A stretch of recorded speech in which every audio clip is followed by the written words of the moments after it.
بسم اللہ الرحمن الرحیم اللہم صلی علی سیدنا و نبینا و مولانا محمد و آلہ و اطرتہ بعداد کل معلوم لک۔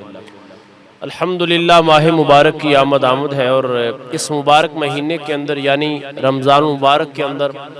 اللہ تعالیٰ ایمان والوں کے رزق میں برکتیں عطا فرماتا ہے۔ بہت سارے لوگ اس موقع پر یہ سوال کرتے ہیں کہ اگر اللہ تعالیٰ رزق میں برکتیں عطا فرماتا ہے اور رزق مسلمان کا بڑھا دیا جاتا ہے تو پھر ہمارے دسترخوان تک وہ رزق کیوں نہیں پہنچتا ہے؟ تو ان کے راستے میں ایک بہت بڑی رکاوٹ ہمارے ذخیرہ اندوز لوگ ہیں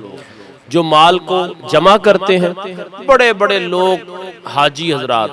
معذرت کے ساتھ، بڑے بڑے سرمایہ دار لوگ، بڑے بڑے بزنس مین لوگ جو ہوتے ہیں وہ سٹاک اکٹھا کرتے ہیں اور مہنگے داموں رمضان میں بیچنے کی کوشش کرتے ہیں۔ حالانکہ اللہ کی ذات تو ایمان والے کے رزق کو بڑھاتی ہے اور خلاق عظیم ایمان والے کے رزق کو جو ہے وہ وسعت عطا فرماتی ہے، لیکن یہ جو لوگ مال پر ایک یوں سمجھے کہ سانپ بن کے بیٹھ جاتے ہیں،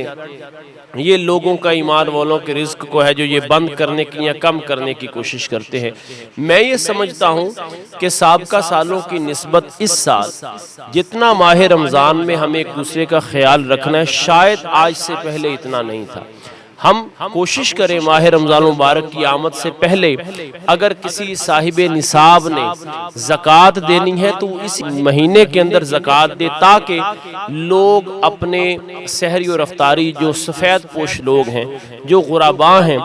ان تک ان کا حق پہنچے۔ وہ اپنی سحری اور افطاری میں اپنے دروازے کھول کر اس آس سے نہ بیٹھے کہ کوئی آئے گا تو ہمارے ساتھ تعاون کرے گا، کوئی آئے گا تو ہماری مدد کرے گا، اور پھر ان لوگوں کے ضمیر پر بھی میں دستک دینا چاہتا ہوں جو لوگ آٹے کا ایک ٹرک تو لے آتے ہیں لیکن وہ اس انتظار میں ہوتے ہیں کہ لوگوں کی قطاریں لگیں، لوگوں کی لائنیں لگیں، عورتیں کھڑی ہوں، وہاں جوان بیٹیاں لوگوں کی کھڑی ہوں، بزرگ وہاں کھڑے ہوں، اور پھر وہاں سیلفیاں بن رہی ہوں، اور پھر ہم خیرات دیں گے۔ میں ان کے ضمیر پہ دستک دینا چاہتا ہوں، اس سے آپ نہ خیرات کریں، وہ بہتر ہے۔ اللہ نے اگر آپ کو مال دیا ہے تو اس کا قطعاً یہ مطلب نہیں اور مقصد نہیں ہے کہ آپ کسی کی دل آزاری کریں یا آپ کسی کے جذبات سے کھیلیں، یا آپ کو کس نے یہ حق دیا ہے کہ آپ کسی کی عزت نفس کو مجروح کریں؟ ہاں، آپ نے خیرات کرنی ہے، آپ نے زکوٰۃ دینی ہے، بلکہ درویش تو یہاں تک کہتے ہیں، اور جو صوفیاء اور بزرگ ہیں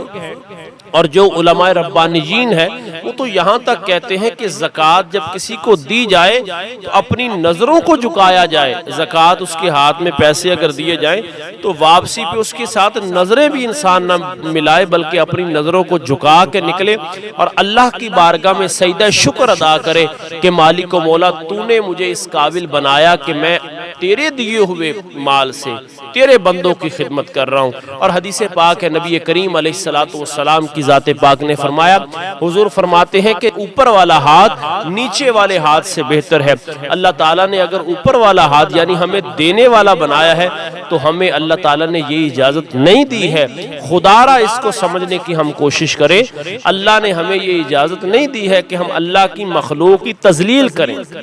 لائنیں بنائیں، صفیں بنائیں، جی پھر آپ کو آٹا دیا جائے گا، فلاں کام کریں پھر آپ کو اناج دیا جائے گا۔ میں بارہا اپنی گفتگو میں اپنے احباب محبت سے یہ بات عرض کیا کرتا ہوں، اور پھر ماہ رمضان جو ہے اس کے اندر اللہ تعالیٰ نیکیوں کو بڑھا دیتا ہے۔ صدقہ و خیرات زیادہ سے زیادہ کریں۔ اگر آپ ایک محلے میں رہ رہے ہیں اور یہ سمجھتے ہیں کہ میرا پڑوسی جو ہے اس کے بھی بچے ہیں، سحری اور افطاری، ان بچوں کا بھی ایک جذبہ ہوتا ہے، سحری کرنے کا، افطاری کرنے کا ایک رونق ہوتی ہے، ایک اللہ کا کرم ہوتا ہے اور اللہ کی رحمت برس رہی ہوتی ہے، تو کتنا ہی اچھا ہو کہ افطاری کے بعد جو سامان آپ نے اپنے پڑوسیوں کی طرف بھیجنا ہے اگر افطاری سے 10 منٹ پہلے اس کی طرف بھیج دیں گے تو یقیناً بر یقین اس کے بچے بھی آپ کے ساتھ جو ہے وہ افطاری میں شامل ہو جائیں گے، اور شاید نہیں یقیناً اللہ تعالیٰ انہی لوگوں کی وجہ سے احباب دوسرے ہوتے ہیں انہیں رزق دے رہا ہوتا ہے۔ اللہ صاحب ثروت لوگوں کو اور اللہ تعالیٰ مالدار لوگوں کو دے کر کے یہ دیکھتا ہے کہ کیا یہ لوگ میری مخلوق پر رحم بھی کر رہے ہیں کہ نہیں کر رہے، اور دوسری جانب ہمارے ملک میں وہ ذخیرہ اندوز یقیناً وہ نمازی بھی ہوتے ہیں، معذرت کے ساتھ بڑے بڑے سرمایہ دار بزنس مین، ان کی خواہش بھی یہ ہوتی ہے کہ ہم آخری جو عشرہ ہے ماہ رمضان کا وہ مدینہ پاک میں جا کر کے گزاریں گے، لیکن اس حاجی صاحب کی خدمت میں اتنی تو گزارش ہے کہ حاجی صاحب آپ پورے جو 20 دن گزرے ہیں وہ کن کن حالات میں آپ نے منافع خوری کی ہے اور اب جا کے آپ مدینہ پاک میں اعتکاف پر بیٹھ گئے ہیں،